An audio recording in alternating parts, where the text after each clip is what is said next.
ಮನೆ ಬಿಟ್ಟು ಹೊರಗೆ ಹೋಗೋಕ್ಕಾಗ್ತಿಲ್ಲ. ಎಲ್ಲರೂ ಒಂಥರ ನೋಡ್ತಾರೆ, ಮಾತಾಡ್ತಾರೆ. ನಾನಂಥವಳು ಅಲ್ಲ ಅಂತ ಅವ್ರಿಗೆ ಅರ್ಥ ಮಾಡ್ಸೋಕ್ಕಾಗ್ತಿಲ್ಲ ಅಕ್ಕ. ಅವರಿಗೆ ಇವಾಗ ಅರ್ಥ ಮಾಡ್ಸೋಕ್ಕಾಗಲ್ಲಮ್ಮ. ಆದರೆ ಇನ್ಮೇಲೆ ನೀನು ಬಾಳುವಂಥ ಜೀವಿತ ಅವರಿಗೆ ಅರ್ಥ ಮಾಡಿಸುತ್ತೆ. ಕರ್ತನಲ್ಲಿ ನಿಮ್ಮನ್ನು ಸಂತೋಷವಾಗಿ ಇಟ್ಟುಕೊಳ್ಳಿರಿ.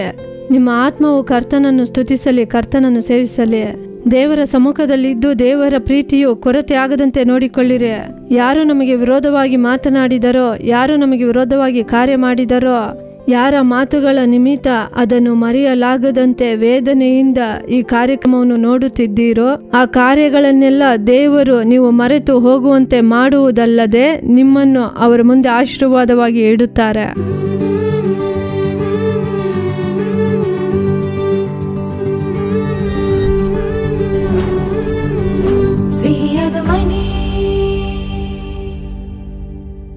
ಪ್ರೀತಿಯ ಹೃದಯಗಳಿಗೆ ನಮ್ಮ ಪ್ರೀತಿಯ ವಂದನೆಗಳು. ನಿಮ್ಮ ಚಿಂತೆಗಳು ನೀಗಲು, ಕಣ್ಣೀರು ಒರೆಸಲ್ಪಡಲು, ನಿಮ್ಮ ಅವಶ್ಯಕತೆಗಳು ಸಂಧಿಸಲ್ಪಡಲು ಅನುದಿನವೂ ಸಹೋದರ ಮೋಹನ್ ಸಿ ಲಾಜರಸ್ ಅವರು ದೇವ ಸೇವಕರುಗಳು ನಿಮಗೋಸ್ಕರ ಪ್ರಾರ್ಥನೆ ಮಾಡುತ್ತಾ ಇದ್ದಾರೆ.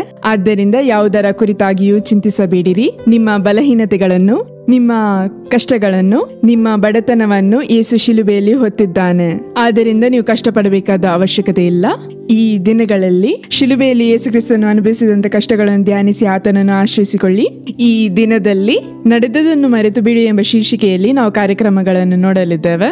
ಇಂದು ಅನೇಕರು ತಮ್ಮ ಪಾಪಗಳಿಂದ ಬಾಧಿಸಲ್ಪಟ್ಟು ಚುಚ್ಚುವ ಮನಸಾಕ್ಷಿಯಿಂದ ಪೀಡಿತರಾಗಿ ಆತ್ಮಿಕ ಜೀವಿತದಲ್ಲಿ ತೊಳಲಾಡುತ್ತಾ ಇದ್ದಾರೆ. ಯಾಕೆಂದರೆ ಅವರು ದೇವರ ಅಪರಿಮಿತವಾದ ಪ್ರೀತಿಯನ್ನು ಮರೆತು ಬಿಡುತ್ತಾರೆ. ಮನುಷ್ಯರು ನಾವು ಮಾಡಿದ ತಪ್ಪುಗಳನ್ನು ತೋರಿಸಿ ನಮ್ಮ ಮೇಲೆ ದೋಷ ಹೊರಿಸುತ್ತಾರೆ. ಸೈತಾನನು ನಮ್ಮೊಳಗೆ ಚುಚ್ಚುವ ಮನಸ್ಸನ್ನು ತಂದು ಹಾಕಿ ನಮ್ಮ ಆತ್ಮಿಕ ಜೀವಿತವನ್ನು ಕೆಡಿಸಿಬಿಡುವನು. ಆದರೆ ನಮ್ಮ ಪ್ರೀತಿಯ ದೇವರಾದ ಯೇಸು ಕ್ರಿಸ್ತನು ನಮ್ಮ ಎಲ್ಲ ಪಾಪಗಳನ್ನು ಕ್ಷಮಿಸಿ ನಮ್ಮ ಪಾಪಗಳನ್ನು ತನ್ನ ಬೆನ್ನ ಹಿಂದೆಯೂ ಸಮುದ್ರದ ಆಳದಲ್ಲಿಯೂ ಬಿಸಾಡಿ ಬಿಡುವವನಾಗಿದ್ದಾನೆ. ಆದ್ದರಿಂದಲೇ ಅಪೊಸ್ತಲನಾದ ಪೌಲನು ಹೇಳುತ್ತಾನೆ, ದೇವರು ಆರಿಸಿಕೊಂಡವರ ಮೇಲೆ ತಪ್ಪು ಹೊರಿಸುವವನು ಯಾರು? ದೇವರೇ ಅವರನ್ನು ನೀತಿವಂತರೆಂದು ಹೇಳಿದ್ದಾರೆ ಎಂಬುದಾಗಿ. ಆದ್ದರಿಂದ ಯಾವುದರ ಕುರಿತು ಚಿಂತಿಸಬೇಡಿರಿ. ನಾನು ಯೇಸುವಿನ ಮಗು ಎಂಬುದಾಗಿ ಅರಿಕೆ ಮಾಡುತ್ತಾ ಪ್ರಾರ್ಥಿಸುತ್ತಾ ಇರಿ. ಚುಚ್ಚುವ ಮನಸಾಕ್ಷಿಯನ್ನು ತರುವಂತ ಸೈತಾನನು ನಿಮ್ಮನ್ನು ಬಿಟ್ಟು ಓಡಿ ಹೋಗುವನು. ಈಗ ಮೊದಲನೇದಾಗಿ ಜ್ಯೋತಿಕ ನಾಟಕ ನೋಡೋಣವಾ?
ಏನ್ ಮಾಲತಿ, ಹೇಗಿದೀಯಾ?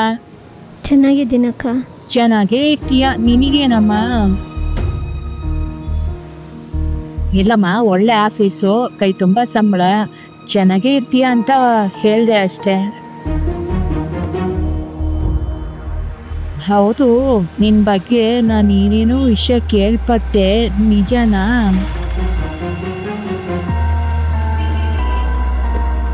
ಏನಮ್ಮ, ಏನು ನಡೆದೇ ಇರೋ ಥರ ನೋಡ್ತಿದ್ಯಾ?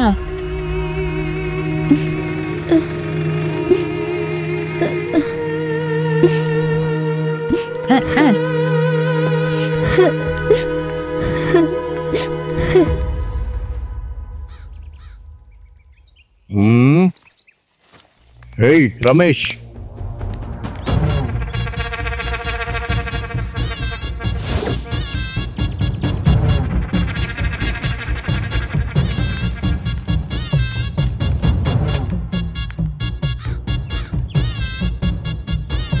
ಅಣ್ಣ ಏನು ಅಣ್ಣ ಅಣ್ಣ ಇಸ್ಕೊಂಡಿರೋ ದುಡ್ಡು ವಾಪಸ್ ಕೊಡೋಕೆ ಯೋಗ್ಯತೆ ಇಲ್ಲ? ನಿನ್ ಕಾಲೇಜ್ ವಿದ್ಯಾಭ್ಯಾಸದ ಖರ್ಚಿಗೆ ತಾನೆ ನಿಮ್ಮಮ್ಮ ನನ್ನ ಹತ್ರ ಸಾಲ ತಗೊಂಡಿದ್ದು. ಆ ಸಾಲನ ವಾಪಸ್ ಕೇಳಿದ ತಕ್ಷಣ ನೀನೇನ್ ಹೇಳ್ದೆ? ನಾನು ಓದ್ ಮುಗಿಸಿ ಕೆಲ್ಸಕ್ಕೆ ಹೋಯ್ದ ತಕ್ಷಣ ಕೊಟ್ಬಿಡ್ತೀನಿ ಅಂತ ಹೇಳ್ದೆ ತಾನೆ? ಕೊಟ್ಬಿಡ್ತೀನಿ ಅಣ್ಣ. ಅಯ್ಯ, ಇವಾಗ ಓದಿ ಮುಗಿಸ್ಬಿಟ್ರಿ, ನಿಮ್ಗೆ ಕೆಲ್ಸಕ್ಕೆ ಹೋಗ್ಬೇಕು ಅನ್ನೋ ಯೋಚನೆ ಇಲ್ಲ. ಹಿಂಗೆ ಊರ್ ಸುತ್ಕೊಂಡ್ ಇರ್ತೀರಾ? ನಾನು ದುಡ್ಡು ಬರುತ್ತೆ ಅಂತ ಕಾಯ್ತಾ ಇರ್ತೀನಿ. ನಾನೇ ನಿನಗೆ ಮುರ್ಕುನ್ ತರ ಕಾಣ್ತಾ ಇದೀನಾ? ಅದೇ ಕೆಲಸ ಸಿಗ್ತಿಲ್ವಲ್ಲ, ಸಿಕ್ಕಿರನ್ ಕೊಡಲ್ಲ ಅಂತೀವ. ಯಾವಾಗ ಸಿಗುತ್ತೆ ಸಾರ್? ನೀನು ಕರೆದ್ಬಿಟ್ಟು ಕೆಲ್ಸ ಕೊಡ್ತಾರ? ನಮ್ ಕಂಪ್ನಿಗೆ ಬನ್ನಿ ಅಂತ ಅನ್ಬಿಟ್ಟು ಸಿಕ್ಕಿದ ಕೆಲ್ಸನ ನೆಟ್ಟಿಗೆ ಮಾಡೋದು ಇಲ್ಲ, ಬೇರೆ ಕೆಲ್ಸ ಹುಡ್ಕೋದು ಇಲ್ಲ, ಸುಮ್ನೆ ಊರ್ ಸುತ್ಕೊಂಡಿರೋದು. ನಿಮಗೆ ದುಡ್ಡು ತಾನೇ ಬೇಕು, ಅನವಶ್ಯವಾಗಿ ಮಾತಾಡ್ಬೇಡಿ.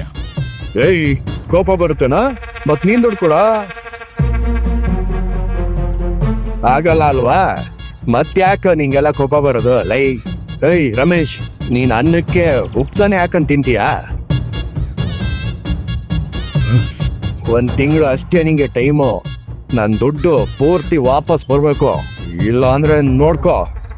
ಹೋಗ್ರಲ್ಲ ಬಾರು.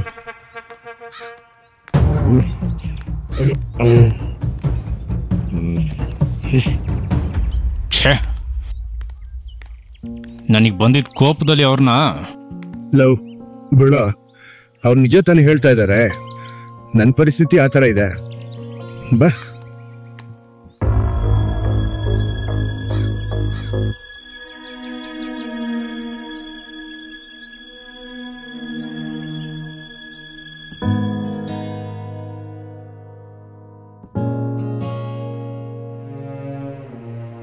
ಇನ್ನು ನೀವು ಅವ್ರ ಜೊತೆ ಸಂಬಂಧದಲ್ಲಿದ್ದೀರಾ?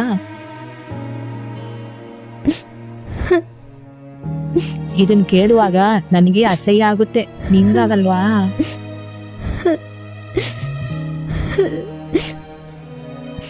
ಅವಳು ಹಣ ಕೊಟ್ರೆ ಏನ್ ಬೇಕಾದ್ರೆ ಮಾಡ್ತಾಳೆ.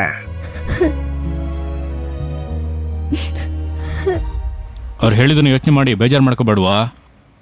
ನನಗದನ್ನ ನೆನಪಿಸ್ಕೊಳ್ದಲ್ಲ ಇರಕ್ಕಾಗ್ತಿಲ್ವಾ? ನೆನೆಸ್ಕೊಳ್ತಾನೆ ಇದ್ರೆ ಅದು ನಿನ್ನನ್ನೇ ಬಾಧಿಸೋದು.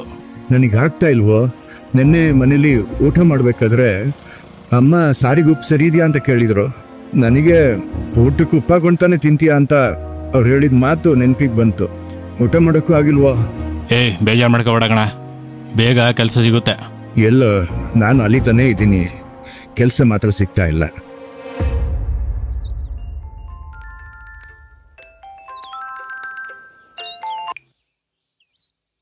ಅಕ್ಕ, ನಾನು ರಂಜಿತ್ ಮಾತಾಡ್ತಾ ಹಾ, ಹೇಳಿ ರಂಜಿತ್. ಮಾಲ್ತಿ ನಡೆದಿದ್ದನ್ನು ಯೋಚನೆ ಮಾಡ್ಕೊಂಡು ಬೇಜಾರಲ್ಲಿದ್ದಾಳೆ. ನನಗೂ ಏನು ಮಾಡೋದಂತ ಗೊತ್ತಾಗ್ತಾ ಇಲ್ಲ. ನೀವು ಸ್ವಲ್ಪ ಅವಳನ್ನ ಹೋಗಿ ನೋಡಿದ್ರೆ ಚೆನ್ನಾಗಿರೋದಕ್ಕ. ಮಾಲ್ತಿ ಇವತ್ತು ಆಫೀಸ್ಗೆ ಹೋಗಿಲ್ವಾ? ಹೋಗಿಲ್ಲ ಅಕ್ಕ, ಮನಸ್ಸು ಸರಿಯಿಲ್ಲ ಅಂತ ಲೀವ್ ಹಾಕ್ಬಿಟ್ಟಿದ್ದಾಳೆ. ನೀವೊಂದು ಸ್ವಲ್ಪ. ಖಂಡಿತ ರಂಜಿತ್, ನಾನು ಇಲ್ಲೇ ಹತ್ರದಲ್ಲಿದ್ದೀನಿ, ಇವಾಗಲೇ ಮನೆ ಹೋಗ್ತೀನಿ. ಥ್ಯಾಂಕ್ಸ್ ಅಕ್ಕ. ಸರಿ.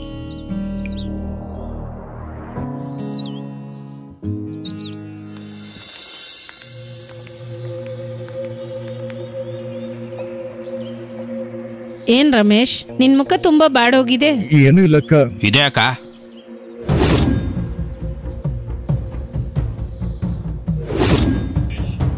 ಇಲ್ಲಿ ನೋಡು ರಮೇಶ್, ನಡೆದಿದ್ನೇ ನೆನೆಸ್ಕೊಂಡು ಬೇಜಾರು ಮಾಡ್ಕೊಂಡ್ರೆ ಬಾಧಿಸಲ್ಪಡೋದು ನೀನೇ. ಚೆನ್ನಾಗಿ ಹೇಳಿ ಅಕ್ಕ, ನಾನು ಎಷ್ಟು ಹೇಳಿದ್ರು ಕೇಳ್ತಾ ಇಲ್ಲ. ರಮೇಶ್, ನಿನ್ನ ಜೀವನದಲ್ಲಿ ನಡೆದಿರೋದನ್ನೇ ನೆನೆಸ್ಕೊಂಡಿದ್ರೆ ನಿನ್ನ ಮನಸ್ಸು ಶರೀರನೇ ಬಾಧಿಸಲ್ಪಡುತ್ತೆ. ಅದನ್ನ ಮರೆತುಬಿಟ್ಟು ನಡಿಬೇಕಾಗಿರೋ ಕಾರ್ಯ ನೋಡಪ್ಪ. ನಿನ್ನ ಮುಂದೆ ದೊಡ್ಡ ಭವಿಷ್ಯತ್ ಕಾಲ ಇದೆ, ಅದನ್ನ ನೋಡಿ ಓಡ್ತಾನೆ ಇರು. ಇಂದು ನಿನ್ನ ಜೀವನದಲ್ಲಿ ನೀನು ಅನುಭವಿಸ್ತಿರುವ ವೇದನೆ, ಅವಮಾನ, ನಿನ್ನ ಅಭಿವೃದ್ಧಿಗೆ ಇದೆಲ್ಲ ಮೆಟ್ಟಿಲು ಅನ್ನೋದನ್ನ ಅವತ್ತು ನೀನು ತಿಳ್ಕೊತೀಯ. ಸರಿ, ನಾನು ಹೊರಡ್ತೀನಿ. ಸರಿ ಅಕ್ಕ.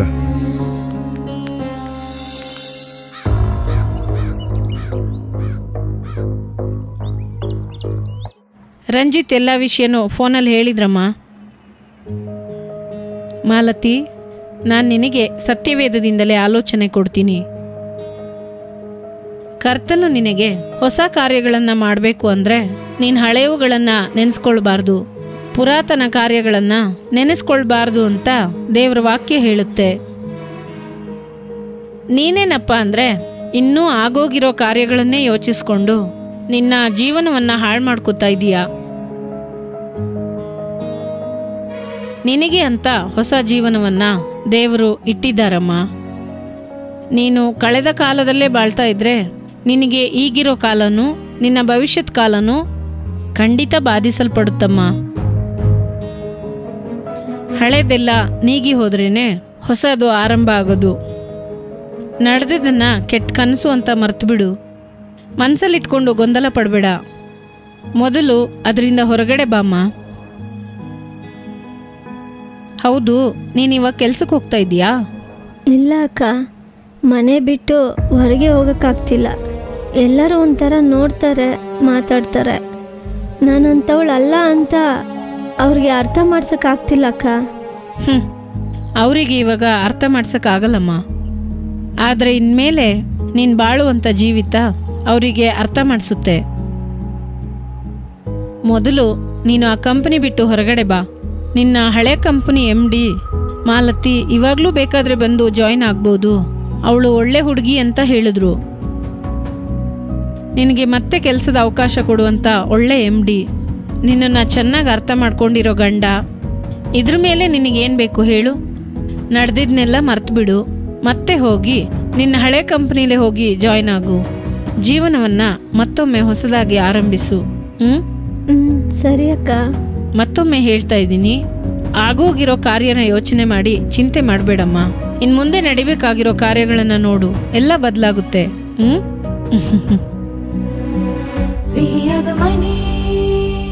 ಏನು ವೀಕ್ಷಕರೇ, ಜೊತೆ ಕರ್ನಾಟಕ ನೋಡಿದ್ದೀರಾ? ಗಂಡನ ಮಾತನ್ನು ಕೇಳದೆ ಬೇರೊಂದು ಕೆಲಸಕ್ಕೆ ಹೋದುದರಿಂದ ಉಂಟಾದ ಸಮಸ್ಯೆಯನ್ನು ನೋಡಿದ್ದೀರಾ? ತಪ್ಪಾದ ದೃಷ್ಟಿಯಿಂದ ನೋಡಿದಂತ ಮ್ಯಾನೇಜರ್, ಅದರಿಂದ ಊರಿನ ಜನರ ಅವಮಾನದ ಮಾತುಗಳು, ಕೊನೆಯದಾಗಿ ಚುಚ್ಚುವ ಮನಸಾಕ್ಷಿ. ಆದರೆ ದೇವರ ಮಾತಿಗೆ ಕಿವಿಗೊಡುವಂತ ಗಂಡನು ಇದ್ದುದರಿಂದ ಒಳ್ಳೆಯದಾಯಿತು. ಒಂದು ವೇಳೆ ನಿಮ್ಮ ಮನೆಯಲ್ಲಿಯೂ ಕೂಡ ಇಂಥವರು ಇರುವುದಾದರೆ ಈ ಎಲ್ಲಾ ಪರಿಸ್ಥಿತಿಗಳು ಬದಲಾಗುವುದಕ್ಕೆ ದೇವರ ಸಂದೇಶ ಕೊಟ್ಟು ಪ್ರಾರ್ಥಿಸುವಂತೆ ಸಹೋದರಿ ಚೆಲ್ಲಾರಾಣಿ ಅಪ್ಪದೊರೆಯವರು ಸಿದ್ಧರಾಗಿದ್ದಾರೆ. ಪ್ರಾರ್ಥನೆಯೊಂದಿಗೆ ದೇವರ ಸಂದೇಶ ಕೇಳಿರಿ, ದೇವರಿಂದ ಆಶೀರ್ವಾದವನ್ನು ಹೊಂದಿಕೊಳ್ಳಿರಿ.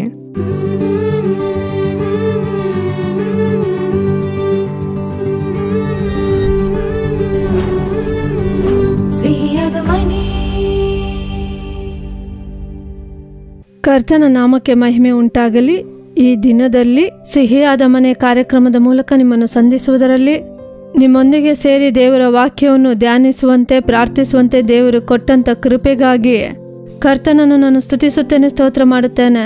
ಪ್ರಿಯರಾದವರೇ, ಸೇವೆಗಾಗಿ ಪ್ರಾರ್ಥನಾ ಬೆಟ್ಟಕ್ಕೆ ಕಳೆದ ದಿನದಲ್ಲಿ ಹೋದಾಗ ಸಂದೇಶ ಭಾಗವೆಲ್ಲ ಮುಗಿದು ಆಶೀರ್ವಾದಕ್ಕಾಗಿ ಪ್ರಾರ್ಥಿಸಿಕೊಳ್ಳಲು ಜನರು ಬರುವಾಗ ಅವರಿಗಾಗಿ ಪ್ರಾರ್ಥಿಸಲು ಹೋದಂಥ ಸಮಯದಲ್ಲಿ ಕೆಲವು ಸ್ತ್ರೀಯರು ನಮ್ಮೊಂದಿಗೆ ಹಂಚಿಕೊಂಡಂಥ ಕಾರ್ಯ ಸಿಹಿಯಾದ ಮನೆಯ ಕಾರ್ಯಕ್ರಮದ ಮೂಲಕ ನಮ್ಮ ಕುಟುಂಬಗಳಲ್ಲಿ ದೇವರು ದೊಡ್ಡ ಬದಲಾವಣೆಯನ್ನು ಕೊಟ್ಟಿದ್ದಾರೆ. ಒಂದು ಸಂತೈಸುವಿಕೆಯನ್ನು ಹೊಂದಿಕೊಳ್ಳುತ್ತಿದ್ದೇವೆ, ಸಮಾಧಾನವನ್ನು ಹೊಂದಿಕೊಳ್ಳುತ್ತಿದ್ದೇವೆ, ನಮ್ಮ ಕುಟುಂಬದಲ್ಲಿ ಸಂತೋಷವಿದೆ ಎಂದು ಕೆಲವು ಸಹೋದರಿಯರು ತುಂಬ ಸಂತೋಷದಿಂದ ಹೇಳಿಕೊಂಡರು. ಇಂದಿಗೂ ದೇವರು ನಿಮ್ಮನ್ನು, ನಿಮ್ಮ ಕುಟುಂಬವನ್ನು ಸಿಹಿಯಾದ ಮನೆ ಕಾರ್ಯಕ್ರಮದ ಮೂಲಕ ಸಂತೈಸುತ್ತಾರೆ. ಕರ್ತನ ವಾಕ್ಯ ನಿಮ್ಮನ್ನು ಸಂತೈಸುತ್ತದೆ, ನಿಮ್ಮನ್ನು ಧೈರ್ಯಪಡಿಸುತ್ತದೆ, ನಿಮ್ಮನ್ನು ಸಮಾಧಾನ ಪಡಿಸುತ್ತದೆ. ಕರ್ತನ ಆಶೀರ್ವಾದ ಕುಟುಂಬದಲ್ಲಿ ಬರುತ್ತದೆ. ನೋಡಿರಿ, ಸೇವೆಯ ಹಾದಿಯಲ್ಲಿ ಕೆಲವರು ಹೇಳುತ್ತಾರೆ, ಕಳೆದು ಬಂದಂಥ ಮಾರ್ಗವನ್ನು ನನ್ನಿಂದ ಮರೆಯಲು ಆಗುವುದಿಲ್ಲ ಎಂದು. ಆದ್ದರಿಂದ ಯಾವಾಗಲೂ ನನ್ನ ಹೃದಯದಲ್ಲಿ ಒಂದು ರೀತಿ ದುಃಖ, ವೇದನೆ ಕಾಣಲ್ಪಡುತ್ತದೆ. ನೆಮ್ಮದಿಯಾಗಿ ಇರಲಾಗುವುದಿಲ್ಲ, ಸಮಾಧಾನವಾಗಿ ಇರಲಾಗುವುದಿಲ್ಲ. ಏಕೆ ಎಂದು ಕೇಳಿದರೆ, ಕಳೆದು ಬಂದಂತ ಕೆಲವು ಮಾರ್ಗದಲ್ಲಿ ಸಂಭವಿಸಿದಂತ ಸಂಭವಗಳು, ಕೆಲವರು ಮಾತನಾಡಿದಂತ ಮಾತುಗಳು ಇನ್ನೂ ನನ್ನ ಹೃದಯವನ್ನು ಗಾಯಪಡಿಸುತ್ತದೆ ಎಂದು ಹೇಳುತ್ತಾರೆ. ನೋಡಿರಿ, ಕೆಲವು ಸ್ತ್ರೀಯರು ಏನು ಮಾಡುತ್ತಾರೆಂದರೆ, ನಾನು ದೇವರಿಗೆ ವಿರೋಧವಾಗಿ ಪಾಪ ಮಾಡಿದಂಥ ಸಹೋದರಿಯೇ, ಸಹೋದರನೇ, ನಾನು ಪಾಪಿಯಾಗಿಯೇ ಇದ್ದೆ. ಆದರೆ ದೇವರ ಸಮ್ಮುಖದಲ್ಲಿ ನನ್ನ ಪಾಪಗಳನ್ನೆಲ್ಲ ಒಂದು ದಿನ ಅರಿಕೆ ಮಾಡಿ ಆ ಪಾಪಗಳಿಗೆ ದೇವರ ಸಮ್ಮುಖದಲ್ಲಿ ಕ್ಷಮಾಪಣೆಯನ್ನು ಕೇಳಿ ನನ್ನನ್ನು ಕ್ಷಮಿಸಿ ನಿಮ್ಮ ಮಗುವಾಗಿ ಮಾರ್ಪಡಿಸಿ ದೇವರೇ ಎಂದು ಪ್ರಾರ್ಥಿಸಿದೆ. ಆದರೂ ಆ ಹಳೆಯ ಪಾಪಗಳು ನನ್ನ ನೆನಪಿನಲ್ಲಿ ಬರುತ್ತಲೇ ಇದೆ, ನನ್ನಿಂದ ಮರೆಯಲು ಆಗುತ್ತಿಲ್ಲ. ಈಗ ನಾನು ಮರಣ ಹೊಂದಿದರೆ ಪರಲೋಕ ರಾಜ್ಯಕ್ಕೆ ಹೋಗುತ್ತೇನಾ ಎಂಬ ಸಂಶಯ ಕಾಡುತ್ತದೆ. ಆದರೆ ನನ್ನ ಪಾಪಗಳು ಕ್ಷಮಿಸಲ್ಪಟ್ಟಿದೆಯಾ ಇಲ್ಲವಾ ಎಂಬ ಸಂಶಯದೊಂದಿಗೆ ಹಳೆಯ ಪಾಪಗಳನ್ನು ಕುರಿತು ನಾವು ಈ ರೀತಿ ಮಾಡಿದೆವಲ್ಲ, ದೇವರಿಗೆ ವಿರೋಧವಾಗಿ ಈ ರೀತಿ ಕಾರ್ಯ ಮಾಡಿದೆವು, ದೇವರಿಗೆ ಇಷ್ಟವಿಲ್ಲದ ಪಾಪವನ್ನೆಲ್ಲ ಮಾಡಿದೆವು ಎಂದು ಯಾವಾಗಲೂ ನೆನಪು ಬರುತ್ತಲೇ ಇದೆ, ಆದ್ದರಿಂದ ಸಮಾಧಾನವೇ ಇಲ್ಲವೆಂದು ಎಂದು ಹೇಳುವವರು ಉಂಟು. ನನ್ನ ಪ್ರಿಯರೇ, ಒಂದನ್ನು ತಿಳಿದುಕೊಳ್ಳೋಣ. ನಾವು ಆರಾಧಿಸುವ ದೇವರು ಕ್ಷಮಿಸುವಂತ ದೇವರು, ಕರುಣೆ ಉಳ್ಳ ದೇವರು. ಆತನ ಸಮ್ಮುಖದಲ್ಲಿ ನಾವು ಅರಿಕೆ ಮಾಡಿ, ದೇವರೇ ನನ್ನ ಪಾಪಗಳನ್ನೆಲ್ಲ ಕ್ಷಮಿಸಿಬಿಡು ಎಂದು ಪೂರ್ಣ ಹೃದಯದಿಂದ, ಹೃದಯ ಆಳದಿಂದ ನಮ್ಮ ಪಾಪಗಳನ್ನು ನಾವು ಒಪ್ಪಿಕೊಂಡು ದೇವರ ಸಮ್ಮುಖದಲ್ಲಿ ಕಣ್ಣೀರಿನಿಂದ ಒಪ್ಪಿಸಿಕೊಡುವಾಗ, ಆತನು ಪಾಪಿಗಳನ್ನು ಪ್ರೀತಿಸುವ ದೇವರು ಮಾತ್ರವಲ್ಲ, ಪಾಪಗಳನ್ನು ಕ್ಷಮಿಸುವ ದೇವರು. ಆದ್ದರಿಂದ ಯಾವಾಗ ನಿಮ್ಮ ಪಾಪಗಳನ್ನು ದೇವರ ಸಮ್ಮುಖದಲ್ಲಿ ಅರಿಕೆ ಮಾಡುತ್ತೀರೋ, ಅಂದೇ ದೇವರ ಕೃಪೆಯಿಂದ ನಿಮ್ಮ ಪಾಪವನ್ನು ಕ್ಷಮಿಸಿ ಬಿಟ್ಟರೋ, ಆತನ ಕೃಪೆಯಿಂದ, ಕರುಣೆಯಿಂದ, ಆತನ ರಕ್ಷಣೆಯ ಸಂತೋಷದಿಂದ ಕರ್ತನು ನಿಮ್ಮನ್ನು ತುಂಬಿಸಿದನು. ಆ ನಿಶ್ಚಯದಲ್ಲಿ ನೀವು ಬನ್ನಿರಿ. ಒಂದು ವೇಳೆ ಅದನ್ನು ಮರೆಯಲಾಗುತ್ತಿಲ್ಲ, ನಾನು ಯೋಚಿಸುತ್ತೇನೆ, ನನ್ನ ಪಾಪಗಳು ಕ್ಷಮಿಸಲ್ಪಟ್ಟಿದೆಯಾ, ದೇವರು ಕ್ಷಮಿಸಿದರಾ, ಇನ್ನು ನಮ್ಮ ಪಾಪವು ಕ್ಷಮಿಸಲ್ಪಡದ ಪರಿಸ್ಥಿತಿಯಲ್ಲಿದ್ದೇವಾ ಎಂಬ ಯೋಚನೆಯಿಂದ ಆತ್ಮದಲ್ಲಿ ಸಂತೋಷವಿಲ್ಲ ಎಂದು ಹೇಳುತ್ತಾರೆ. ಇಂದು ನನ್ನ ಪ್ರಿಯರಾದವರೇ, ದೇವರೇ ನನ್ನ ಪಾಪಗಳನ್ನು ಕ್ಷಮಿಸಿದ್ದಕ್ಕಾಗಿ ಸ್ತೋತ್ರ ಎಂದು ಹೇಳಿ ಸ್ತೋತ್ರ ಮಾಡಲು ಪ್ರಾರಂಭಿಸಿರಿ. ನೀವು ಆತನ ಸನ್ನಿಧಿಯಲ್ಲಿ ಕಣ್ಣೀರಿನೊಂದಿಗೆ, ದೇವರೇ ನನ್ನ ಪಾಪವನ್ನೆಲ್ಲ ನಿಮ್ಮ ಸಮ್ಮುಖದಲ್ಲಿ ಹೇಳಿದ್ದೇನಲ್ಲಪ್ಪ, ನೀವು ನಿಮ್ಮ ಕಲ್ವಾರಿಯ ರಕ್ತದಿಂದ ನನ್ನ ಪಾಪಗಳನ್ನೆಲ್ಲ ಕ್ಷಮಿಸಿಬಿಟ್ಟಿರಲ್ಲ ದೇವರೇ, ನನ್ನನ್ನು ನಿಮ್ಮ ಮಗುವಾಗಿ ಬದಲಾಯಿಸಿದ್ದೀರಪ್ಪ ಎಂದು ಹೇಳಿ ಸ್ತೋತ್ರ ಮಾಡಲು ಆರಂಭಿಸಿ. ಅಪ್ಪ, ಪಾಪವನ್ನು ಕ್ಷಮಿಸಿದ್ದಕ್ಕಾಗಿ ಸ್ತೋತ್ರ, ಪಾಪ ಕ್ಷಮಾಪಣೆಯ ನಿಶ್ಚಯವನ್ನು ಕೊಟ್ಟಿದ್ದಕ್ಕಾಗಿ ಸ್ತೋತ್ರ, ಕರ್ತನೆ ನನ್ನನ್ನು ನಿಮ್ಮ ಮಗುವಾಗಿ ಬದಲಾಯಿಸಿದ್ದಕ್ಕಾಗಿ ಸ್ತೋತ್ರ ಎಂದು ನೀವು ಸ್ತೋತ್ರ ಮಾಡಲು ಆರಂಭಿಸಿ. ನೋಡಿರಿ, ಪಾಪ ಕ್ಷಮಾಪಣೆಯನ್ನು ದೇವರು ಕೊಡುತ್ತಾರೆ, ರಕ್ಷಣೆಯ ಸಂತೋಷವನ್ನು ಕೊಡುತ್ತಾರೆ. ಅನವಶ್ಯಕವಾದ ಯೋಚನೆಗಳು, ಅನವಶ್ಯಕವಾಗಿ ಮಾಡಿದಂಥ ಪಾಪಗಳ ಯೋಚನೆಗಳೆಲ್ಲ ದೇವರು ಬದಲಾಯಿಸುತ್ತಾರೆ. ಸ್ತೋತ್ರದ ಮೂಲಕ ಕೃಪೆ ಹೆಚ್ಚಾಗುತ್ತದೆ ಎಂಬ ವಾಕ್ಯದ ಪ್ರಕಾರ ಕೃಪೆ ಉಳ್ಳ ದೇವನು ಆತನ ಕೃಪೆಯಿಂದ ನಿಮ್ಮನ್ನು ಮುಚ್ಚಿ ಮರೆ ಮಾಡುತ್ತಾನೆ. ನೋಡಿರಿ, ಸತ್ಯವೇದದಲ್ಲಿ ಯೋಸೇಫನನ್ನು ಕುರಿತು ನಾವು ನೋಡಲಿದ್ದೇವೆ. ಯೋಸೇಫನಿಗೆ ವಿರೋಧವಾಗಿ ಅವರ ಸಹೋದರರೆಲ್ಲ ದ್ವೇಷದ ನಿಮಿತ್ತ ಹೇಗಾದರೂ ಅವನನ್ನು ನಾಶ ಮಾಡಬೇಕೆಂದು ಯೋಚಿಸುತ್ತಾರೆ. ಯೋಸೇಫನು ತಾನು ಕಂಡಂತ ಕನಸುಗಳನ್ನೆಲ್ಲ ಹೇಳುತ್ತಾನೆ. ಆಗ ಇನ್ನೂ ಹೆಚ್ಚು ದ್ವೇಷ ಅವರಿಗೆ. ಯೋಸೇಫನ ಮೇಲೆ ತಂದೆಗೆ ಹೆಚ್ಚು ಪ್ರೀತಿ ಇದ್ದದ್ದರಿಂದ, ತಂದೆಯು ಯೋಸೇಫನಿಗೆ ಬಣ್ಣದ ಅಂಗಿಯನ್ನು ಹೊಲೆದುಕೊಟ್ಟಿದ್ದರಿಂದ ಸಹೋದರರಲ್ಲಿ ದ್ವೇಷ ಹೆಚ್ಚಾಗುತ್ತದೆ. ನೋಡಿರಿ, ತಂದೆಯು ಕುರಿಗಳನ್ನು ಮೇಯಿಸುತ್ತಿದ್ದ ಅಣ್ಣಂದಿರನ್ನು ವಿಚಾರಿಸಿ ಬರುವಂತೆ ಯೋಸೇಫನನ್ನು ಕಳಿಸಿಕೊಡುತ್ತಾರೆ. ಯೋಸೇಫನು ಬರುವುದನ್ನು ನೋಡಿ ಸಹೋದರರೆಲ್ಲ ಇವನನ್ನು ಹೇಗಾದರೂ ಕೊಂದು ಹಾಕಬೇಕೆಂದು ತೀರ್ಮಾನಿಸಿಕೊಳ್ಳುತ್ತಾರೆ. ನೋಡಿರಿ, ಅವರು ಅವನನ್ನು ಹಳ್ಳದಲ್ಲಿ ಹಾಕಿಬಿಡುತ್ತಾರೆ. ಆಗ ಒಬ್ಬ ಸಹೋದರನ ಮೂಲಕ ಹಳ್ಳದಿಂದ ಮೇಲೆತ್ತುವಂತ ಪರಿಸ್ಥಿತಿ ಬರುತ್ತದೆ. ಅವನನ್ನು ಮಾರಿಬಿಡುತ್ತಾರೆ. ನೋಡಿರಿ, ಅಂತಹ ಒಂದು ಪರಿಸ್ಥಿತಿಯಲ್ಲಿಯೂ ಯೋಸೇಫನು, ದೇವರ ವಾಕ್ಯ ಹೇಳುತ್ತದೆ, ಯಾವಾಗಲೂ ಕರ್ತನೊಂದಿಗೆ ಇದ್ದನು ಎಂದು. ಕರ್ತನು ಯೋಸೇಫನೊಂದಿಗೆ ಇದ್ದನು ಎಂದು ದೇವರ ವಾಕ್ಯ ತಿಳಿಸುತ್ತದೆ. ಅದು ಮಾತ್ರವಲ್ಲ, ಪೋಟಿಫಾರನ ಮನೆಯಲ್ಲಿ ಒಂದು ಅಧಿಕಾರದಲ್ಲಿ ಇರುವಾಗಲೂ ಪಾಪದಲ್ಲಿ ಬೀಳುವಂತ ಪರಿಸ್ಥಿತಿ ಬಂದರೂ ಪಾಪವನ್ನು ತಳ್ಳಿ ತನ್ನನ್ನು ಪರಿಶುದ್ಧನಾಗಿ ಕಾದುಕೊಂಡಂತ ಒಬ್ಬ ಸಹೋದರ. ಇದು ಎಲ್ಲರಿಗೂ ತಿಳಿದಂತ ಸಂಭವವೇ. ಹೀಗೆ ಅವರ ಸಹೋದರರು ಅವನಿಗೆ ಕೇಡನ್ನೇ ಮಾಡಿದರೂ ಅವನನ್ನು ಸಾಯಿಸಬೇಕು, ಕೊಂದು ಹಾಕಬೇಕೆಂದಿದ್ದರು. ಆದರೆ ಒಂದು ದಿನ ಬಂಧನದಲ್ಲಿ ಇದ್ದಂಥ ಯೋಸೇಫನನ್ನು ದೇವರು ಒಂದು ಅಧಿಕಾರಿಯನ್ನಾಗಿ ಮಾಡಿದರು. ಆ ಕಾಲದಲ್ಲಿ ದೇಶಕ್ಕೆಲ್ಲ ಬರಗಾಲ ಬಂದಿತು. ಎಲ್ಲರೂ ಧಾನ್ಯವನ್ನು ಕೊಂಡುಕೊಳ್ಳುವಂತೆ ಯೋಸೇಫನನ್ನು ದೃಷ್ಟಿಸಿ ಬಂದರು. ನೋಡಿರಿ, ಆ ಸಮಯದಲ್ಲೂ ಯಾರು ಯೋಸೇಫನನ್ನು ಕೊಂದು ಹಾಕಬೇಕೋ, ಇಲ್ಲದಂತೆ ಮಾಡಬೇಕೆಂದು ನೆನೆಸಿದರೂ ಆ ಸಹೋದರರು ಧಾನ್ಯವನ್ನು ಕೊಂಡುಕೊಳ್ಳಲು ಬರುತ್ತಾರೆ. ಆದರೆ ಯೋಸೇಫನು ಹಗೆತನವನ್ನು ತೋರಿಸಲಿಲ್ಲ. ಅವನನ್ನು ಸಾಯಿಸಬೇಕೆಂದೇ ನೋಡಿದರೂ ಮುಯ್ಯಿಗೆ ಮುಯ್ಯಿ ತೀರಿಸಲಿಲ್ಲ, ಕೋಪ ಮಾಡಿಕೊಳ್ಳಲಿಲ್ಲ. ಅವರು ಮಾಡಿದಂಥ ಕಾರ್ಯವನ್ನು ಕೇಳಲಿಲ್ಲ. ಕೋಪ ಇಲ್ಲ, ಕಹಿತನ ಇಲ್ಲ. ನೋಡಿರಿ, ಆ ರೀತಿ ಸಹೋದರರನ್ನು ಪ್ರೀತಿಸುತ್ತಾನೆ. ತಂದೆಯನ್ನು ಕರೆದುಕೊಂಡು ಬರುವಂತೆ ಹೇಳುತ್ತಾನೆ. ತಂದೆ ಬರುತ್ತಾರೆ. ಎಲ್ಲರನ್ನು ಪ್ರೀತಿಸುತ್ತಾನೆ, ಘನಪಡಿಸುತ್ತಾನೆ. ಧಾನ್ಯವನ್ನು ಮಾತ್ರವಲ್ಲದೆ ಬಹುಮಾನವನ್ನು ಕೊಟ್ಟು ಕಳುಹಿಸುತ್ತಾನೆ. ಪ್ರೀತಿ ತುಂಬಿದಂತಹ ಯೋಸೇಫನು ಕಹಿತನ ಹೃದಯದಿಂದ ನೋಡದಂತೆ ದೇವರ ಪ್ರೀತಿಯಿಂದ ಪ್ರೀತಿಸಿದ್ದರಿಂದ ಕರ್ತನು ಯೋಸೇಫನನ್ನು ದೇಶಕ್ಕೆ ಉನ್ನತವಾದ ಸ್ಥಾನವನ್ನು ಕರ್ತನು ಕೊಟ್ಟು, ಅಧಿಕಾರದ ಸ್ಥಾನವನ್ನು ಕೊಟ್ಟು ಯೋಸೇಫನನ್ನು ಕರ್ತನು ಆಶೀರ್ವದಿಸಿ ಆಶೀರ್ವಾದವಾಗಿ ಇಟ್ಟರು. ಇಂದು ಪ್ರಿಯರೇ, ನಮಗೆ ವಿರೋಧವಾಗಿ ಮಾತನಾಡಿದರ, ನಮಗೆ ವಿರೋಧವಾಗಿ ಕಾರ್ಯ ಮಾಡಿದರ, ಆ ಕಾರ್ಯವನ್ನು ಮರೆಯಲಾಗದೆ, ಆ ಮಾತುಗಳನ್ನು ಮರೆಯಲಾಗದೆ ಅಂತ ಪರಿಸ್ಥಿತಿಯಲ್ಲಿ ಇದ್ದೀರಾ? ದೇವರ ಪ್ರೀತಿಯಿಂದ ತುಂಬಲ್ಪಡಿರಿ. ಕರ್ತನಲ್ಲಿ ನಿಮ್ಮನ್ನು ಸಂತೋಷವಾಗಿ ಇಟ್ಟುಕೊಳ್ಳಿರಿ. ನಿಮ್ಮ ಆತ್ಮವು ಕರ್ತನನ್ನು ಸ್ತುತಿಸಲಿ, ಕರ್ತನನ್ನು ಸೇವಿಸಲಿ. ದೇವರ ಸಮ್ಮುಖದಲ್ಲಿದ್ದು ದೇವರ ಪ್ರೀತಿಯು ಕೊರತೆ ಆಗದಂತೆ ನೋಡಿಕೊಳ್ಳಿರಿ. ಯಾರು ನಮಗೆ ವಿರೋಧವಾಗಿ ಮಾತನಾಡಿದರೋ, ಯಾರು ನಮಗೆ ವಿರೋಧವಾಗಿ ಕಾರ್ಯ ಮಾಡಿದರೋ, ಯಾರ ಮಾತುಗಳ ನಿಮಿತ್ತ ಅದನ್ನು ಮರೆಯಲಾಗದಂತೆ ವೇದನೆಯಿಂದ ಈ ಕಾರ್ಯಕ್ರಮವನ್ನು ನೋಡುತ್ತಿದ್ದೀರೋ ಆ ಕಾರ್ಯಗಳನ್ನೆಲ್ಲ ದೇವರು ನೀವು ಮರೆತು ಹೋಗುವಂತೆ ಮಾಡುವುದಲ್ಲದೆ ನಿಮ್ಮನ್ನು ಅವರ ಮುಂದೆ ಆಶೀರ್ವಾದವಾಗಿ ಇಡುತ್ತಾರೆ. ಯೋಸೇಫನ ದೇವರು ಇಂದಿಗೂ ಜೀವಂತವುಳ್ಳ ದೇವರು. ಇನ್ನೂ ನಾವು ನೋಡಬಹುದು, ಕೆಲವೊಮ್ಮೆ ಕುಟುಂಬಗಳಲ್ಲಿ ಕುಟುಂಬಸ್ಥರನ್ನು ಕಳೆದುಕೊಂಡದ್ದರ ನಿಮಿತ್ತ ವೇದನೆಯೊಂದಿಗೆ ದುಃಖದೊಂದಿಗೆ ಹೇಗೆಲ್ಲ ಬದುಕಿದೆವೋ, ಕುಟುಂಬಸ್ಥರನ್ನು ಕಳೆದುಕೊಂಡೆವಲ್ಲ ಎಂದು ಕಾರ್ಯಕ್ರಮವನ್ನು ನೋಡುತ್ತಿರುವ ನೀವು ಕುಟುಂಬದ ಯಜಮಾನನಾಗಿರಬಹುದು, ಯಜಮಾನಿ ಆಗಿರಬಹುದು, ಇಲ್ಲ ಮಕ್ಕಳಾಗಿರಬಹುದು, ಇಲ್ಲ ಸಹೋದರರಾಗಿರಬಹುದು. ಆ ಮರಣದ ನಿಮಿತ್ತ ನೀವು ಅದರಿಂದ ಹೊರಬರಲಾಗದೇ ಇರಬಹುದು. ಏಕೆಂದರೆ ಅವರು ನಮ್ಮೊಂದಿಗೆ ಮನೆಯಲ್ಲಿ ಇದ್ದಂಥ ದಿನಗಳು, ಅವರು ಮಾತನಾಡಿದ ಮಾತುಗಳು, ಅವರು ಮಾಡಿದ ಕಾರ್ಯಗಳನ್ನೆಲ್ಲ ನೋಡುವಾಗ ಹಲವು ನೆನಪುಗಳು ಬರುತ್ತವೆ. ಪ್ರೀತಿಯಾದವರೇ, ಇಂದಿಗೂ ನಿಮ್ಮ ಮಧ್ಯದಲ್ಲಿ ದೇವರ ಸೇವೆ ಮಾಡುವಂತೆ ಕೃಪೆಯನ್ನು ಕೊಟ್ಟಿದ್ದಾರೆ. ನನ್ನ ಗಂಡ ಸಹೋದರ ಅಪ್ಪಾದೊರೆಯವರು ಮರಣ ಹೊಂದಿದಾಗ ದೇವರು ತೆಗೆದುಕೊಂಡರು. ಏನೇ ಆದರೂ ನಾವು ಮಾಂಸ ಉಳ್ಳವರು ಆ ನಷ್ಟವನ್ನು ತಾಳಲು ಆಗಲಿಲ್ಲ. ಎಲ್ಲರ ಬಾಳಲ್ಲೂ ಬರುತ್ತದೆ. ಇಂದು ಆ ರೀತಿ ಕುಟುಂಬಸ್ಥರನ್ನು ಕಳೆದುಕೊಂಡು ಅದನ್ನು ಮರೆಯಲು ಆಗುತ್ತಿಲ್ಲ, ವೇದನೆ ಬಿಟ್ಟು ಹೋಗುತ್ತಿಲ್ಲ ಅಂದುಕೊಳ್ಳಬಹುದು. ಅದು ಎಲ್ಲರ ಜೀವಿತದಲ್ಲಿ ಬರುವಂತ ಕಾರ್ಯ, ಮರೆಯಲಾಗುವುದಿಲ್ಲ. ಆ ನಷ್ಟವನ್ನು ತಾಳಲು ಆಗುವುದಿಲ್ಲ. ಆದರೆ ನೋಡಿರಿ, ಆರಂಭ ದಿನಗಳಲ್ಲಿ ಆ ವೇದನೆಯನ್ನು ಮರೆಯಲಾಗಲಿಲ್ಲ. ಮನೆಯಲ್ಲಿ ಎಲ್ಲಿ ನೋಡಿದರೂ ನೆನಪಾಗುತ್ತದೆ. ಅವರ ಬಟ್ಟೆಗಳನ್ನೆಲ್ಲ ನೋಡಿದರೆ ಅಧಿಕವಾಗಿ ನೆನಪು ಬರುತ್ತದೆ. ಆ ಸಮಯದಲ್ಲಿ ನೋಡಿರಿ, ಏಕ ಮನಸ್ಸಿನಿಂದ ಪ್ರಾರ್ಥಿಸಲಾಗದಂತ ಒಂದು ಹೋರಾಟ, ಸತ್ಯವೇದವನ್ನು ಓದಲಾಗದಂತಹ ಒಂದು ಹೋರಾಟ, ಆತ್ಮಿಕ ಜೀವಿತದಲ್ಲಿ ಮುನ್ನಡೆಯಲಾಗದಂತ ಹೋರಾಟ ಇದ್ದೇ ಇರುತ್ತದೆ. ಇಂದು ಅಂತಹ ಪರಿಸ್ಥಿತಿಯಲ್ಲಿ ಇದ್ದೀರಾ? ದೇವರು ನಮ್ಮನ್ನು ಮರೆತು ಬಿಡುವ ದೇವರಲ್ಲವೇ ಅಲ್ಲ.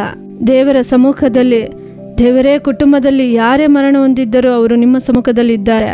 ದೇವರೇ ನಿಮ್ಮ ಬಳಿಯಲ್ಲಿ ಇದ್ದಾರೆ, ಬರವಣಿಗೆಯಲ್ಲಿ ನಾವು ನೋಡೋಣ. ಆ ರೀತಿ ಹೇಳಿ ದೇವರ ಸಮ್ಮುಖದಲ್ಲಿ ಪ್ರಾರ್ಥಿಸಲು ಆರಂಭಿಸಿರಿ. ಇಂದಿಗೂ ನನ್ನ ಗಂಡ ಸಹೋದರ ಅಪ್ಪಾದೊರೆಯವರು ದೇವರ ಸಮ್ಮುಖದಲ್ಲಿ ಇದ್ದಾರೆ. ದೇವರ ಬರವಣಿಗೆಯಲ್ಲಿ ಬರುತ್ತಾರೆ ಎಂಬ ನಿಶ್ಚಯವನ್ನು ದೇವರು ನನಗೆ ಕೊಟ್ಟಿದ್ದಾರೆ. ಬರವಣಿಗೆಯಲ್ಲಿ ನಾವು ನೋಡುತ್ತೇವಲ್ಲ, ಅದುವರೆಗೂ ನಾವು ದೇವರಿಗಾಗಿ ದೇವರ ಸೇವೆಯನ್ನು ಖಂಡಿತವಾಗಿ ಮಾಡಬೇಕು ಎಂದು ಒಪ್ಪಿಸಿ ಕೊಡುತ್ತಾ ಕರ್ತನ ಆತ್ಮನೇ ಆ ಬಲವನ್ನು ಕೊಟ್ಟನು. ಆ ದುಃಖವನ್ನು ಮರೆತು ದೇವರಿಗಾಗಿ ಮುನ್ನಡೆಯಬೇಕು. ದೇವರ ವಾಕ್ಯ ಹೇಳುತ್ತದೆ ಫಿಲಿಪಿಯದವರಿಗೆ 3:13 ಹೇಳುತ್ತದೆ, ಇಂದಿನ ಸಂಗತಿಗಳನ್ನು ಮರೆತು ಬಿಟ್ಟು ಮುಂದಿನವುಗಳನ್ನು ಹಿಡಿಯುವುದಕ್ಕೆ ಓಡಿರಿ. ದೇವರು ಕರೆದಂತ ಪಾತ್ರೆಗೆ ನಾವು ಪಾತ್ರರಾಗಿರಬೇಕು. ಮರಣ ಹೊಂದಿದವರನ್ನು ನೆನೆಸಬೇಡಿರಿ, ಅವರು ರಾಜಾದಿರಾಜನ ಬಳಿ ಇದ್ದಾರೆ. ಕರ್ತಾದಿ ಕರ್ತನ ಸಮ್ಮುಖದಲ್ಲಿ ಸಂತೋಷವಾಗಿದ್ದಾರೆ. ಅವರು ದೇವರೊಂದಿಗೆ ಬರುತ್ತಾರೆ, ಅವರನ್ನು ನಾವು ನೋಡುತ್ತೇವೆ. ಅದುವರೆಗೂ ದೇವರ ಸಮ್ಮುಖದಲ್ಲಿ ಆತನು ನಮ್ಮನ್ನು ಕರೆದ ಪಾತ್ರೆಗೆ ಪಾತ್ರರಾಗುವಂತೆ, ದೇವರೇ ನಾನು ನೋಡುತ್ತೇನೆ, ನನ್ನ ಕುಟುಂಬಸ್ಥರನ್ನು ನಾನು ನಿನ್ನೊಂದಿಗೆ ನೋಡುತ್ತೇನೆ, ನಿಮ್ಮ ಬರವಣಿಗೆಯಲ್ಲಿ ಅವರನ್ನು ನೋಡುತ್ತೇನೆ ಎಂದು ಒಪ್ಪಿಸಿಕೊಟ್ಟು, ದೇವರೇ ನನ್ನನ್ನು ನಿನ್ನ ಸೇವೆಗೆ ಒಪ್ಪಿಸುತ್ತೇನೆ, ನನ್ನನ್ನು ನಡೆಸಿರಿ. ದೇವರೇ ನಿಮ್ಮ ಬರವಣಿಗೆಯಲ್ಲಿ ನಾನು ಎತ್ತಲ್ಪಡಬೇಕು, ಆ ಆಶೀರ್ವಾದವನ್ನು ನನಗೆ ಕೊಡಿರಿ ಎಂದು ಒಪ್ಪಿಸಿಕೊಡುವುದು ನಮ್ಮ ಕರ್ತವ್ಯ. ಕ್ರಿಯೆ ಮಾಡುವುದು ಕರ್ತನ ಕೈಯಲ್ಲಿದೆ. ಇಂದು ಕಳೆದು ಬಂದ ಮಾರ್ಗವನ್ನು, ಕಾರ್ಯಗಳನ್ನು ನೆನೆಸಿ ದುಃಖಪಡಬೇಡಿ. ದೇವರ ವಾಕ್ಯ ಹೇಳುತ್ತದೆ, ಇಂದಿನ ಸಂಗತಿಗಳನ್ನು ಮರೆತು ಬಿಡು, ಅವರು ಮಾತನಾಡಿದ್ದನ್ನು ಮರೆತು ಬಿಡು, ಸ್ತೋತ್ರ ಮಾಡಿರಿ. ದೇವರ ಸಮ್ಮುಖದಲ್ಲಿ ಹಗೆತನ ಕಹಿತನ ಬೇಡ, ಅವರನ್ನು ಆಸ್ವಾದಿಸಿ ಪ್ರಾರ್ಥಿಸಿ. ಆ ರೀತಿ ಪ್ರಾರ್ಥಿಸುವವರು ಭಾಗ್ಯವಂತರು. ಆ ಭಾಗ್ಯವನ್ನು ಕೊಟ್ಟಿದ್ದಕ್ಕಾಗಿ ವಂದನೆ ಎಂದು ಹೇಳಿರಿ. ಏನೇ ನಷ್ಟವಾಗಿದ್ದರೂ ಮತ್ತೆ 2ರಷ್ಟು ಆಶೀರ್ವಾದವನ್ನು ಹೊಂದಿಕೊಳ್ಳುತ್ತೇನೆ, ಅದಕ್ಕಾಗಿ ಸ್ತೋತ್ರ. ಆ ರೀತಿ ಹೇಳಿ ಸ್ತೋತ್ರ ಮಾಡಿ. ಕರ್ತನು ಇಂದಿನ ಸಂಗತಿಗಳನ್ನು ಮರೆತು ಮುಂದಿನವುಗಳನ್ನು ಹಿಡಿದುಕೊಂಡು ಓಡುವಂತೆ, ಕರ್ತನು ಇಟ್ಟಿರುವ ಆಶೀರ್ವಾದವನ್ನು ಸ್ವತಂತ್ರಿಸಿಕೊಳ್ಳುವಂತೆ, ಕರ್ತನ ನಾಮದ ಮಹಿಮೆಗಾಗಿ ಕರ್ತನು ಕೃಪೆಯನ್ನು ಕೊಡುತ್ತಾನೆ. ಕರ್ತನು ಆಶೀರ್ವದಿಸುತ್ತಾನೆ. ಅನೇಕರಿಗೆ ನಿಮ್ಮನ್ನು ಆಶೀರ್ವಾದವಾಗಿ ಇಡುತ್ತಾರೆ. ಅಂತ ಆಶೀರ್ವಾದ ಕೊಡುವಂತೆ ನಾವೆಲ್ಲರೂ ಇರುವಂತ ಜಾಗದಲ್ಲಿ ಕಣ್ಣುಗಳನ್ನು ಮುಚ್ಚಿ ಪ್ರಾರ್ಥಿಸೋಣ. ಅಪ್ಪ, ನಿಮ್ಮನ್ನು ಸ್ತುತಿಸುತ್ತೇವೆ ದೇವರೇ. ಈ ದಿನದಲ್ಲಿಯೂ ಏಸಪ್ಪ, ಅಪ್ಪ ತಂದೆಯೇ, ಹಿಂದಿನ ಸಂಗತಿಗಳನ್ನು ಮರೆತು ಮುಂದಿನವುಗಳನ್ನು ಹಿಡಿದುಕೊಂಡು ಓಡುವಂತ ಒಂದು ಕೃಪೆಯನ್ನು, ಕರುಣೆಯನ್ನು ನೀವು ನಮಗೆ ಕೊಡಿರಿ ದೇವರೇ. ಥ್ಯಾಂಕ್ ಯು ಲಾರ್ಡ್, ನಿಮಗೆ ವಂದನೆ. ಹಿಂದಿನ ಸಂಗತಿಗಳನ್ನು ಮರೆತು ಬಿಡು ಎಂಬ ವಾಕ್ಯದ ಪ್ರಕಾರಪ್ಪ ಕರ್ತನೆ, ನೀವು ನಮ್ಮ ಮುಂದೆ ಇಟ್ಟಿರುವ ಆಶೀರ್ವಾದವನ್ನು ಹೊಂದಿಕೊಳ್ಳುವಂತೆ ಅಪ್ಪ, ಈ ದಿನದಲ್ಲಿ ನಮ್ಮೊಟ್ಟಿಗೆ ಸೇರಿ ಪ್ರಾರ್ಥಿಸುತ್ತಿರುವವರನ್ನು ನೀವು ಬಲಪಡಿಸಿರಿ ದೇವರೇ. ಈ ಸಮಯದಲ್ಲಿ ಯಾರು ಬೇರೊಬ್ಬರ ಮಾತಿನಿಂದ ದುಃಖ ಪಟ್ಟಿದ್ದಾರೋ ಅಪ್ಪ, ಮಾತುಗಳನ್ನು ಮರೆತು, ಆ ವೇದನೆಯನ್ನು, ದುಃಖವನ್ನು ಮರೆತು ದೇವರೇ ಅಪ್ಪ ತಂದೆ, ನಿಮ್ಮನ್ನು ಸ್ತೋತ್ರ ಮಾಡಲು, ನಿಮಗೆ ಸ್ತುತಿ ಮಾಡಲು ಅಪ್ಪ, ನಿಮ್ಮ ಪ್ರೀತಿಯನ್ನು ತುಂಬಿಸಿಕೊಳ್ಳುವಂತೆ ಒಬ್ಬೊಬ್ಬರಿಗೆ ಕೃಪೆ ಮಾಡಿರಿ ಅಪ್ಪ. ಈ ಪ್ರಾರ್ಥಿಸುವ ಸಮಯದಲ್ಲಿ ಹಳೆಯ ಕಾರ್ಯಗಳನ್ನು ನೆನೆಸಿ ದುಃಖ ಪಡಿಸುವಂತ ದೇವರೇ, ಒಬ್ಬೊಬ್ಬರನ್ನು ದುಃಖಪಡಿಸುವಂತ, ವೇದನೆ ಪಡಿಸುವಂತ ಕ್ರಿಯೆಗಳೆಲ್ಲ ಬದಲಾಗಲಿ ಅಪ್ಪ. ಅಪ್ಪ, ಉತ್ಸಾಹದ ಆತ್ಮದಿಂದ ನೀವು ಬಲಪಡಿಸಿರಿ ಕರ್ತನೆ. ನಿಮ್ಮ ಅಭಿಷೇಕದಿಂದ ಒಬ್ಬೊಬ್ಬರನ್ನು ತುಂಬಿಸಿರಿ ಅಪ್ಪ. ಬಲದಿಂದಲ್ಲ, ಪರಾಕ್ರಮದಿಂದಲ್ಲ, ಕರ್ತನ ಬಲದಿಂದ ಎಲ್ಲ ಸಾಧ್ಯವೆಂದು ಹೇಳುವ ಪ್ರಕಾರ ಕರ್ತನೆ ಎಲ್ಲವನ್ನು ಮರೆತು ಬಿಟ್ಟು ಅಪ್ಪ ಒಬ್ಬೊಬ್ಬರು ನಿನ್ನ ನಾಮಕ್ಕೆ ಮುನ್ನಡೆಯುವಂತೆ ನೀವು ಬಲಪಡಿಸಿರಿ ಅಪ್ಪ. ಅಪ್ಪ, ಒಬ್ಬೊಬ್ಬರು ನೀವು ಇಟ್ಟಿರುವಂತ ಆಶೀರ್ವಾದಗಳನ್ನು ಹೊಂದಿಕೊಳ್ಳುವಂತೆ ಧೈರ್ಯ ಪಡಿಸಿರಿ, ಅವರನ್ನು ಆಸಕ್ತಿ ಉಳ್ಳವರಾಗಿ ಮಾಡಿ. ಅಪ್ಪ, ನೀವು ಪ್ರಾರ್ಥನೆಯನ್ನು ಕೇಳಿದಕ್ಕಾಗಿ ವಂದನೆ, ಒಪ್ಪಿಸುವಿಕೆಯನ್ನು ನೀವು ಕೇಳಿದಕ್ಕಾಗಿ ವಂದನೆ ಅಪ್ಪ. ಅಪ್ಪ, ಎಲ್ಲವನ್ನು ಮರೆತು ನಿಮ್ಮ ಸೇವೆಗಾಗಿ, ನಿಮ್ಮ ರಾಜ್ಯಕ್ಕಾಗಿ ಸೇವೆ ಮಾಡುವಂತ ಒಂದು ಕೃಪೆಯನ್ನು ಕೊಡಿ ಎಂದು ಪ್ರಾರ್ಥಿಸುತ್ತಿದ್ದಾರೋ ಅವರನ್ನೆಲ್ಲ ನಿಮ್ಮ ಹಸ್ತದಲ್ಲಿ ಒಪ್ಪಿಸುತ್ತೇನಪ್ಪ. ಅಪ್ಪ, ನೀವು ಅವರನ್ನು ಉಪಯೋಗಿಸುವುದಕ್ಕಾಗಿ ವಂದನೆ ಅಪ್ಪ. ನಿಮ್ಮ ನಾಮ ಮಹಿಮೆ ಹೊಂದುವುದಕ್ಕಾಗಿ ಸ್ತೋತ್ರ ಅಪ್ಪ. ನಿಮ್ಮ ಕರದಲ್ಲಿ ಒಪ್ಪಿಸಿಕೊಡುತ್ತೇವೆ, ನಿಮ್ಮ ನಾಮ ನಿರಂತರ ಮಹಿಮೆ ಹೊಂದಲಿ. ಯೇಸುವಿನ ನಾಮದಲ್ಲಿ ಪ್ರಾರ್ಥನೆ ಕೇಳುವ ತಂದೆಯೇ, ಆಮೇನ್. ಪ್ರಿಯರೇ, ದೇವರು ನಮ್ಮ ಪ್ರಾರ್ಥನೆಯನ್ನು ಕೇಳಿದರೆ ಒಪ್ಪಿಸಿಕೊಡುವುದು ನಮ್ಮ ಕರ್ತವ್ಯ, ಕಾರ್ಯ ಮಾಡುವುದು ದೇವರು ಎಂದು ದೇವರ ವಾಕ್ಯವು ಹೇಳಿದ ಪ್ರಕಾರ ಮುಂದಿನವುಗಳನ್ನು ಹಿಡಿಯುವುದಕ್ಕಾಗಿ ಓಡುತ್ತಾ ಪರಮ ಕರೆಯುವಿಕೆಗೆ ದೇವರೇ ನಾನು ಪಾತ್ರನಾಗುತ್ತೇನೆ ಎಂದು ನೀವು ಇಂದು ಪ್ರಾರ್ಥಿಸಿದ್ದೀರಲ್ಲ. ಇನ್ನು ಬರುವಂತ ದಿನಗಳಲ್ಲಿ ದೇವರ ನಾಮದ ಮಹಿಮೆಗಾಗಿ ನಿಮ್ಮನ್ನು ಉಪಯೋಗಿಸುತ್ತಾರೆ. ಕರ್ತನು ನಿಮ್ಮನ್ನು ಆಶೀರ್ವದಿಸುತ್ತಾರೆ, ಅನೇಕರಿಗೆ ಆಶೀರ್ವಾದವಾಗಿ ಇಡುತ್ತಾರೆ. ಕರ್ತನ ನಾಮ ಮಹಿಮೆ ಹೊಂದಲಿ. ಆಮೇಲೆ ಪ್ರಿಯರಾದವರೇ, ಈ ದಿನದ ಕಾರ್ಯಕ್ರಮ ನಿಮಗೆ ಆಶೀರ್ವಾದವಾಗಿತ್ತೆಂದು ನಾವು ನಂಬುತ್ತೇವೆ. ನೀವು ಹೊಂದಿದ ಮೇಲುಗಳನ್ನು, ಆಶೀರ್ವಾದಗಳನ್ನು ನಮಗೆ ತಿಳಿಸಲು ಮರೆಯಬೇಡಿರಿ. ಶನಿವಾರ ಮತ್ತು ಭಾನುವಾರ ದೂರದರ್ಶನ ಹಾಗೂ ಯೇಸು ಬಿಡಿಸುತ್ತಾನೆ ಸಾಮಾಜಿಕ ಜಾಲತಾಣಗಳಲ್ಲಿ ಪ್ರಸಾರವಾಗುವ ಪ್ರಾರ್ಥಿಸೋಣ ಬನ್ನಿ ಕಾರ್ಯಕ್ರಮವನ್ನು ಕುಟುಂಬವಾಗಿ ನೋಡಲು ಮರೆಯಬೇಡಿರಿ. ಪುನಃ ಮುಂದಿನ ವಾರ ಇದೇ ಕಾರ್ಯಕ್ರಮದಲ್ಲಿ ಇದೇ ಸಮಯದಲ್ಲಿ ಸಂಧಿಸೋಣ. ಅದುವರೆಗೂ ದೇವರ ಕೃಪೆ ನಿಮ್ಮೊಂದಿಗಿರಲಿ. For further details and prayer support, Jesus Redeems Ministries, Nalamavadi, Thoothukudi District, 628-211. Our phone number 080-3545-4545. God bless you.